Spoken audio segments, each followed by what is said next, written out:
Well, you know, this area down in the bayous of Louisiana has had so much of its economy dependent upon oil and gas. And I think that fear is the unknown, and we don't know how long this moratorium is going to last. So, so far, as the BP spill happened, a lot of people were engaged in working for BP. Now that BP's thankfully been able to get a handle on where this is going, some of these vessels of opportunity have been now laid off, and they're being cleaned up and hopefully gone back to doing what they used to do.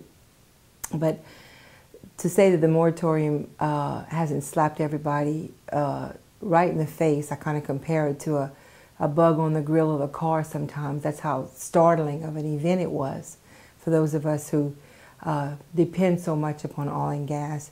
And for a state that depends upon oil and gas for its tax base, it's been a huge, huge effect.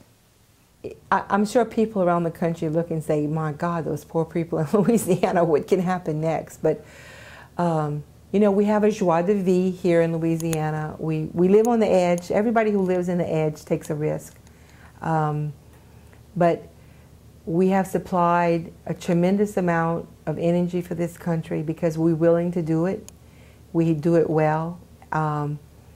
We've done it in the North Sea. We've sent our talent and our people to do this same kind of work in very hostile environments. We're very good at it.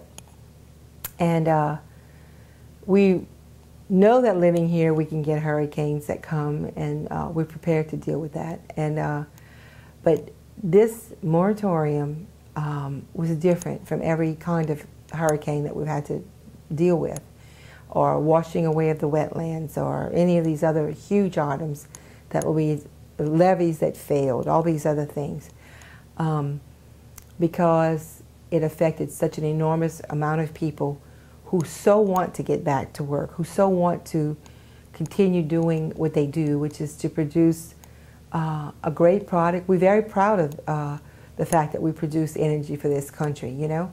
And I also wonder, has anyone ever thought how terrible it would be to pull oil and gas out when it's not oil and gas out of this country, producing it on for this country, and have ourselves totally dependent upon foreign oil and gas? And that, you know, forget that I'm a Louisianian. As an American, that really bothers me a lot, to think that we would lose that opportunity to produce our own for this country. I think that would be a terrible thing, a terrible policy indeed.